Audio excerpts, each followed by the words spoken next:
Mass Effect 2 is a darker story. It's a lot more personal. It's about Commander Shepard really trying to figure out what's going on in the universe. Human beings are going missing, entire colonies are being abducted. You know that it has something to do with the Reapers, and it also has something to do with this new force in the galaxy. It's a new enemy called the Collectors. The Collectors are able to arrive with this enormous ship very quickly. Swarms of little bugs sweep out and they paralyze all of the people in the colony. And then at that point, it's very easy for the Collectors to gather up the people, put them into pods that keep them in stasis, and they're gone.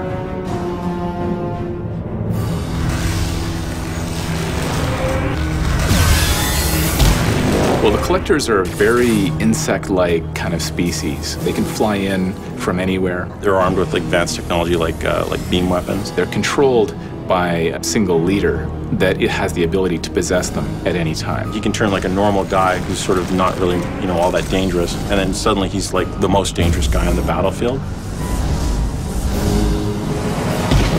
One reason to believe that the Reapers are somehow involved in all these human disappearances is the enemies that you'll see in Mass Effect 2. The Collectors have, for some reason, this advanced technology that nobody else in the galaxy has, and the question arises, where are they getting that from? And the only logical answer seems to be the Reapers.